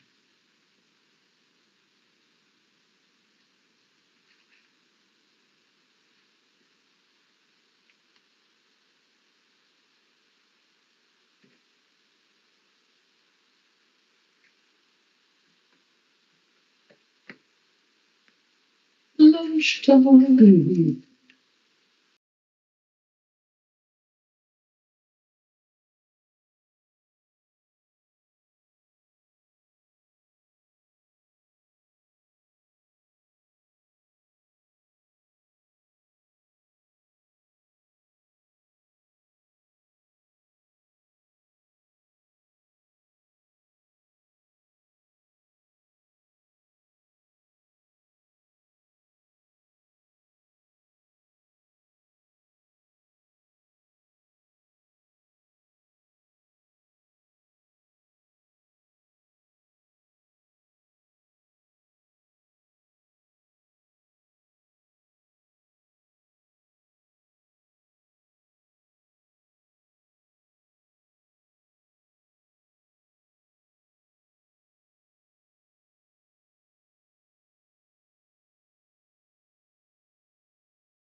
I'll have 11. Sonya, or 124.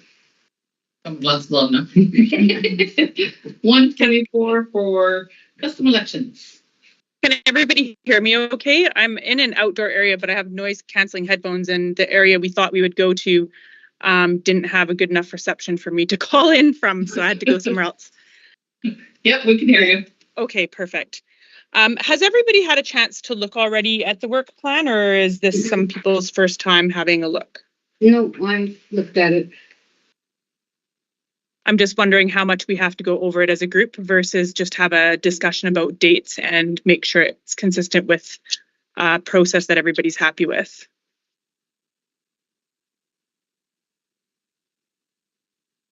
I'm good. I read it. It looks good. Okay. So does anybody have questions about the work plan? Other than the dates, just in terms of the process itself, does anybody have questions? Maybe we can start there. Things maybe that you were hoping to see that aren't there, or questions about who's going to be involved in different pieces or anything like that? Some of the dates overlap with some of our meetings. Okay. Yeah, Okay. I noticed, I had my notes at my office, sorry. But yeah, I noticed a couple of the dates overlapped with a couple of our meetings for council. So are you going to be presenting in council on those meeting dates, or is it just I some think those are pretty good. community? Oh, yeah. I see. I can't remember. Yeah, some of them were overlapping, so. So do we want to go through the dates kind of one at a time and see which ones are maybe conflicted with other stuff?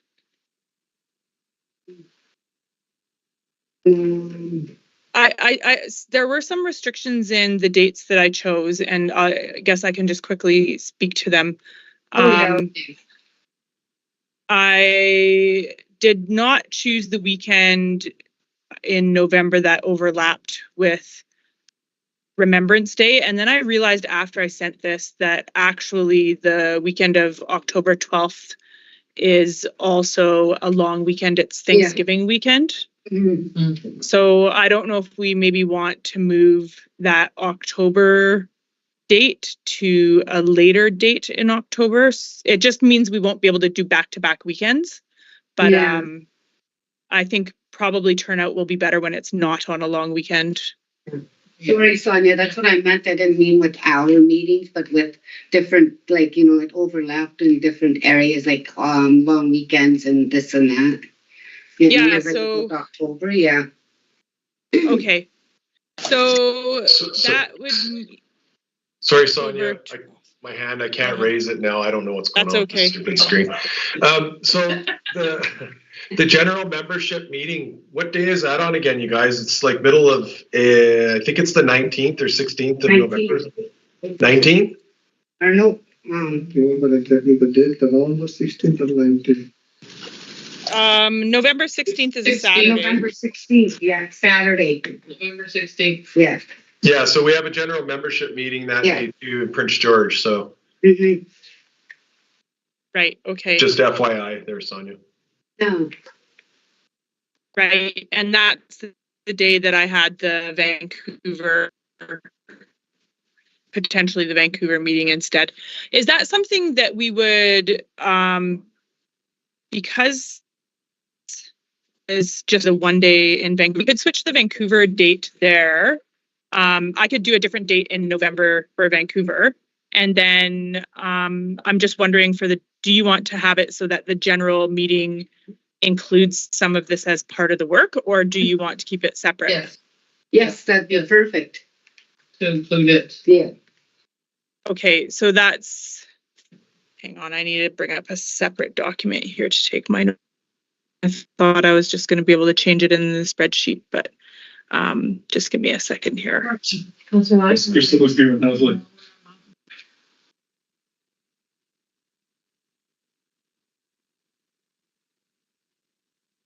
Okay, so that would mean that November 16th is one of the PG meetings. And will I have all day on the 16th then? Will this just be the topic of discussion for that meeting, or is there other business? 2 hours. Yeah, because there will be other. There'll be other stuff there. Like it's just basically an update to community. But yeah, we'll totally go say we could do 2 hours of this, which I think would be really good to get their input and. Yeah, so when I set out these dates for the in-person, I planned them as full day meetings.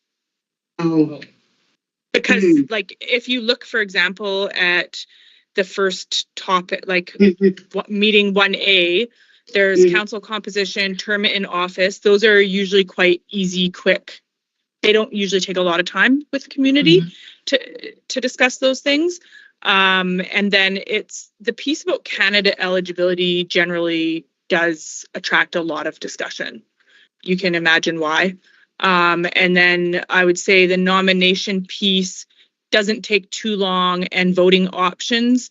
The biggest things people want to do is open up the opportunity to do electronic voting, or some communities want to do they want to be able to do virtual voting. So having a person who's a polling clerk or whatnot available, and people can virtually call in to give their vote, and then that polling clerk fills out the ballot.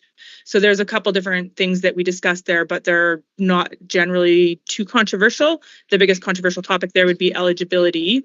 And then the second one, council remuneration, election appeals, by-elections, resignations, and amendments.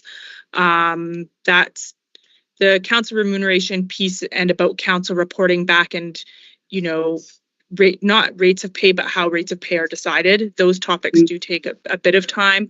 Election appeals take a bit of time to discuss, because quite often community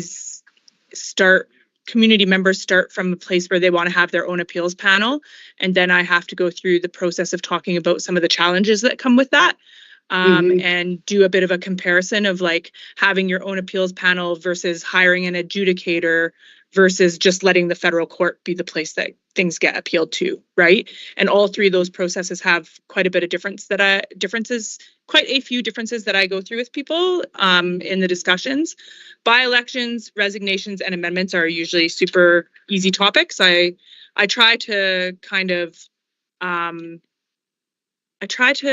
match things up where we have some easy topics and some kind of more controversial topics in the same days. The third session you definitely would need a full day for. So I think if there's going to be one that we make a bit shorter, it would probably be, I don't think we can cover any of these full sessions in a 2-hour period. So on here it says drive to obtain surveys from members, RE, same questions added, and community sessions for November 16th. Yeah, so that was assuming that we have the in-person sessions completed already in October, and then people would have access to the recordings of those sessions, and then we would be able to use those materials in the back end to have someone on the band side, especially helping like elders go through and fill out materials, or anybody who maybe has a learning disability, or there's a million reasons people might have challenges, right? So that was assuming that all the in-person sessions in Prince George occurred in October. But we could have a 2-hour session just on a quick update though at the AGM. Yeah, we could do an update, and we could also do maybe go through the survey, answer questions, all that kind of stuff. Okay. So that would work. Yeah. Crystal? So then for the November 16th that you have on here, Sonya, would you just change that to the 2-hour update, or do we still need to change the date? Okay. So I would change that to the 2-hour update, and then we need to change the Vancouver session, right? Because I would be in person in Prince George there. Yeah. Which makes sense if we already have business going on. Exactly. In terms of the Prince George sessions, which are all going to require travel. How does council feel about doing a Saturday on a long weekend? Should we change that and just not do back to back, or?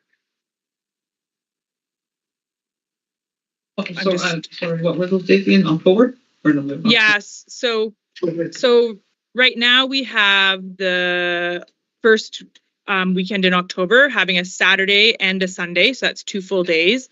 And then the following weekend we have a Saturday, but the following Saturday is, I didn't notice at the time, a long weekend because of Thanksgiving. So we could move that to the 19th. To the 19th, because that's one of the other ones I was thinking about that I thought, you know, I didn't mean to say with chief and council, but it conflicted stuff. with different things, right?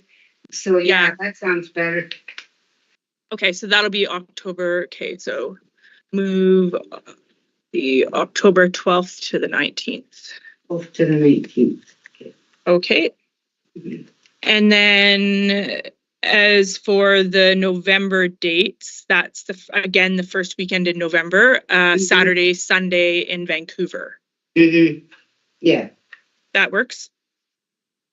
And then we would have one additional session in Vancouver, but not on November 16th, right? Because that's the date that I'll be in Prince George instead now. So let me just bring my calendar up again here. So could do the 23rd, the following weekend again there for Saturday in Vancouver, November 23rd.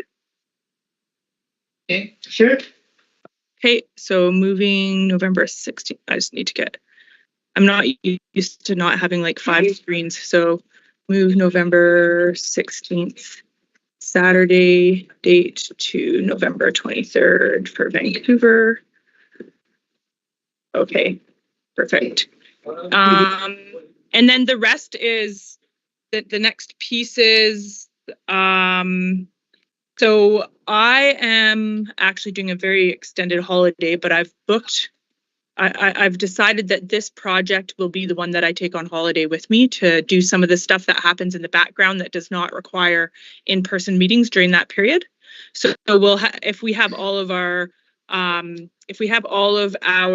engagements done now by November 23rd, that's perfect. It will take time to do all the summarizations of what we heard and then put together all the results of the survey, right? And then I would have time to do some of that work and then report that back to you by the 15th of December. Or I would do that between the 15th of December and the 30th of January. So I would compile stuff so that in early February to like sometime around mid-February, probably you would be able to do a chief and council update to community on things if you want. Like, I'm not sure how involved you guys wanted to be in that piece.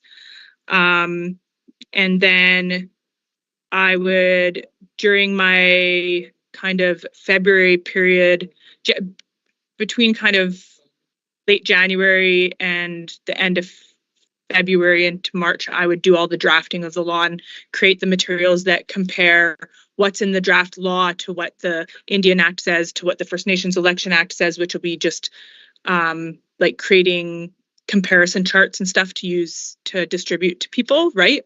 For when we do our internal review as a community on it. So I've kind of scheduled it so I'm away December 21st until February 27th, but I'll bring my computer with me and I'm going to book while we're on our trip. I'm going to book probably like, 3 days here or 4 days there in different locations where are work days for me, where I'll work on that just to move it forward. Sorry, what days were you away? November what? You're going to, don't let me give anybody, don't let me give anybody FOMO over there, because this is the first time in like over a decade where I've been able to take an extended period of time off. So I'm pretty excited about it. I'm going to be leaving December 21st and I don't come back until February 27th. Hey, good. And I'll be overseas. So I want your job. Well, if it, it's 2 months off without pay, so it's not as exciting. Okay, I don't want It's not as exciting as you think. You have to kind of save a bunch of money and make it happen. So yeah, well, yeah, you guys, Nice. you're one of the only councils I know actually that don't take the whole summer off, which quite a few do, right? Yeah. Okay, so back to this kind of those key dates are the ones that I really wanted to nail down today because that's kind of the hardest piece is getting that done, right? Yeah. And then in terms, so I'll update this spreadsheet with those dates, but in terms of who's in charge of what, I assume you're having a discussion after we go through this together about what's happening on your end. Is that what I saw on the agenda? I just saw a discussion as the next topic on the council agenda. So I assume that after we go through this as a group, you were going to have your own discussion about who's doing what. Is that the plan or? No. So this is like, we have a few council matter, like past council, current council, that is like in-camera session. So that is not okay. That is the custom election report. So this is like different issues. You're all Okay. good. Okay, so in terms of, I think on your end, probably what needs to be done before we get together again would be I update the dates that we talked about in here. And then I guess you should probably go through and see who on Plately end is responsible for what with regard to the remainder of the tasks in the list. And then it would be good for me to know who the point person is who's going to be overseeing all the people who have little bits and pieces to do. So having somebody on your end who's kind of like a project manager. And then I assume, just stay in touch with that person about how things are going, just to make sure that everything's on track instead of us having to call a council meeting and, get me on the agenda to make sure that even just to check in and see if we're on track, right? Yeah. Do you have any idea who that person might be? I nominate Tawfiq. No, I'm I'm kidding. gonna say the one. No, I'm kidding. I have something to say here. So this is like, an additional responsibility. So we have enough in our plate now. Trust me, we are so full. I cannot go home like before 7 o'clock each night. And Jawat is overloaded. Oh. So this is something like a council member needs to take care of this. So you have to think about somebody who can be member. appointed. A Okay. council member. Yeah, just because I would say like where these projects fall apart the most is when it's not organized in the background. Like I show up ready for the meetings, every single time. But if the notices don't get out, the reminders don't get provided, all that stuff, then those are the Sonya, challenges. Yep. Sorry about that. Go ahead, Crystal. I can't raise my hand. No, go ahead. I'm good. So what exactly is, so this point person is just working with you and ensuring that the details up here are sorted out. So the person up here would be kind of taking direction from you as how to get everything arranged, and minor organization up here on this end. Is that what you're after? So on your end, anything that does not say assigned to Kinalot in the spreadsheet is stuff that the administration is responsible for. So like I'm not going to be making the social media announcements or, making sure downloadable materials are available on the website or setting up an email address to where questions from community can go. Although I should say, if you were to set, No, if it you- can't be us. No, it can't. I would, no, so No.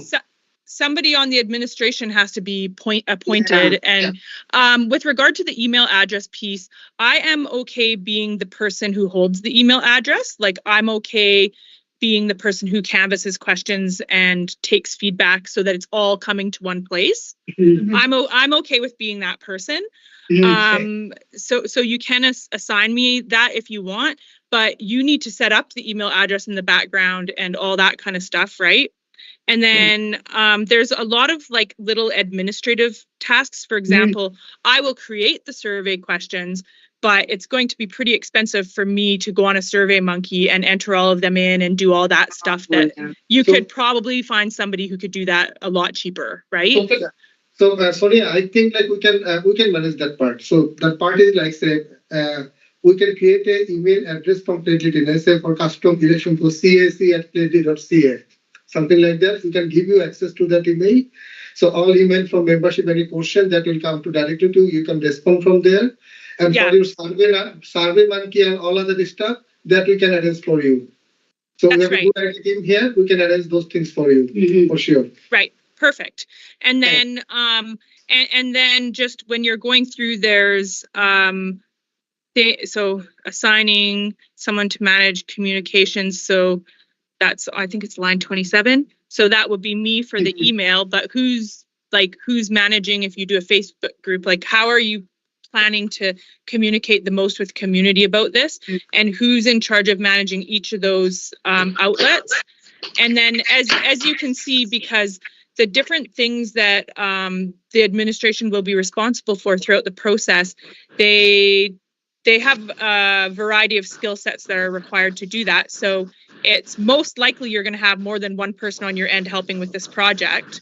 So my suggestion was having one person who all those people report to regarding their responsibilities for this project, and I communicate only with that person about whether things are done on your end, so we're all on the same page. Okay, so that is a long work. So as I mentioned, that I don't have time for to spend that much time for that project. Even Java, Bolen mentioned, so Java doesn't have that time. Three big projects are going on. So one option could be: do you have any assistant or something who you can assign? So from my part, I will give all like leg or logistic support. The big support. And do we have any assistant or something who can do this legwork? People can give access. Josh? So just seeing the amount of work that needs to be done here, it is like part-time work, but it's very spread out, where some sections seem to be busier than other sections. So would I be able to put a motion out that we just hire somebody part-time? But as part of that as well, because I know at the museum we have a ton of audio tapes that we aren't sure if they have been transcribed or digitized yet. And that's something that we're looking for funding for. So in the downtime, when they don't have a lot of work to do, would we be able to share that with the people at the museum to go through like the our tapes? Yeah. Because the life cycle of a cassette tape's 20 years. We're at like 30 right now. Wow. And that way we're just getting two birds with one stone. Part-time with that's lessons. With the part would be going to small lectures, and then in the downtime they could work on. And I think the skill sets that are going to probably shine the most in this type of a role will be communications and coordination. Like if you had a communications, if you had somebody who was like election log or governance coordinator and communications specialist, or like you can call it something fancy that makes them feel good about it, but those are the types of skills. Like somebody who knows how to do the tech stuff in the back, somebody who knows how to use a computer really good and be organized, basically, right? And like maybe has experience with managing or like helping with event planning. So I would expect somebody with those skills. Give them the task and they work that task. We do. Oh, we do. Yeah. Oh, okay. So anything that does not say Kina law beside it is stuff that generally the administration takes responsibility for. So it looks like that most of the stuff that's involved in this, Sonya, is a communications thing. So I think when communicating with the membership, you're right. You just need that person that has that tech savvy thing going on, the Facebook page or whatever it is, because most of them deal with that. There's just the odd ones that deal with like the note taking and the really meticulous stuff. So there's probably going to have to be two people involved where one reports to the other type thing. Yeah, like I would say the one piece is the communications and the other is almost like event coordination, like who's making sure that, when you're sorting out, are you serving meals that day? What are the meals? All the tech stuff. Like, I'm not sure who helped basically organize the AGM, but yeah. Okay, so So the motion from, So it'd be like a comms / manager and then. she froze. Coordinator / because the transcribing would be note taking anyway. Yeah, true. Yeah. Yeah, Because it just makes more sense that the communication person that she would be communicating with in the community would be the one who has her finger in everything. and how long of a term So, till this is done? Complete. I would say you could do probably a 4-month contract with, or a 5-month contract or something with someone. I mean, all of the in-person events are going to be completed by November 23rd if we go with this schedule that we have. And it does mean some stuff has to happen quite quickly with the communications piece. Some of the tech stuff can happen after, like getting stuff organized for the meetings, but bare minimum, you have to have your location selected, right? And you have to have your posters about it out. just planning it. So I just understood this person would be in charge of communicating Mm-hmm. and then give it to them and then they use. So I would also like to talk with the IT department. Yeah, like, So if they have like, we have 2 interns. Yeah. So if you can, spare one. There you go. That. So I need to discuss with them and if required, we're gonna hire someone for Yeah. 6 months. Yeah. So should we still put the motion out that he asked for then? Do we need a motion? I don't think so, just No? be administration. Oh, okay. Yeah, so We'll we get look at Toby. it. Okay, We'll Toby. get Toby. Okay, Sonya, Toby's gonna be on it. Yes, yes. Some of this is stuff you don't need to do in the meeting with me for sure. You're the one that brought up 13, so. So But just think, once you get the heart, you don't have to do any of it. Yeah, there you go. okay, so in terms of the work plan itself, though, so I will make those changes, which is basically that in the 16th of November, I will come for a 2-hour update. We will push people really hard to do the survey that day, right? Yeah. We're moving the October 12th meeting date in Prince George to the 19th of October. We are moving the November 16th date in Vancouver to the 23rd of November. And other than that, though, would I say are you approving the schedule then, at least in terms of those dates, and then the rest kind of comes after, right? Sure, yeah. Okay. Yeah. Yeah. And so I'll send an updated spreadsheet to Tofik probably later this evening. I have a little bit more driving to do before I arrive at my destination. And then you guys can fill in.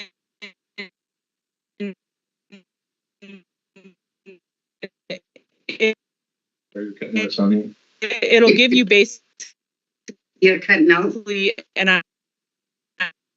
an idea of filling in.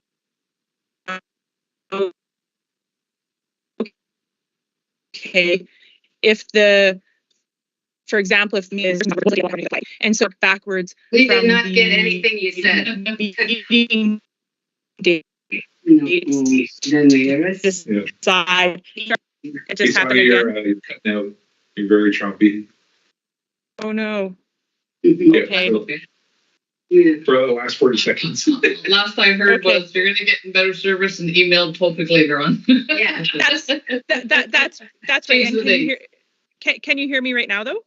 Yeah. Yeah. Okay, so I was just suggesting that for each of the actual in-person engagement meeting dates, you work backwards from those dates and go, what is the very latest we want notices to go out to community by, right? And then get started on the stuff for the first meetings first, because that's what's coming first, right?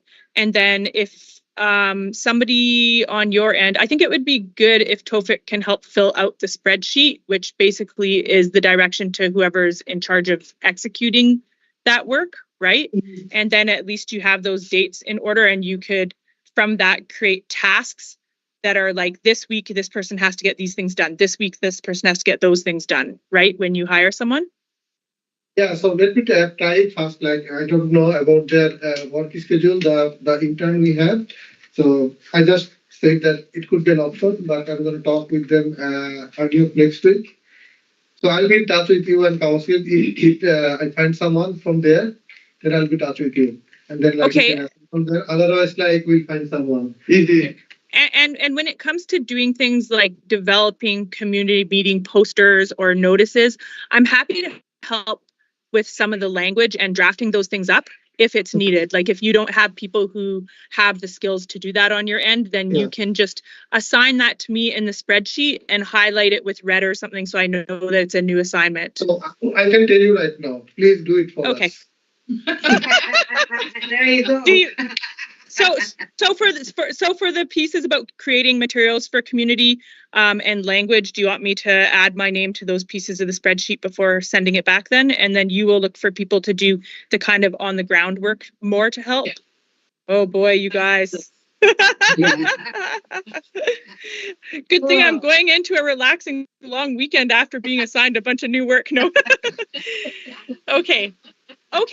So anybody else, did anybody have anything else they wanted to cover in our meeting today? No, looks really good though. Okay, good. I'm glad you're happy with it. Yeah. Okay, I'll send that spreadsheet later tonight or at the very latest in the morning tomorrow. Because after that, it's the long weekend for me. Yay! Thank you. All right, you all have a good long weekend as well, and I'll be in touch with you, Tofik, and we'll go from there. Thanks, Sonya. Okay. Thanks, Sonya. Bye everyone. Later, long weekend. Thank you. Okay, so now we are at 2:00. So the rest of the afternoon we will be in camera. So everyone enjoy the long weekend, the sunshine, and hopefully the berries are ready to pick some. Have a good long weekend. Oh, no. 10 minutes. Edwin. And we already have seen theirs. So that's Yeah.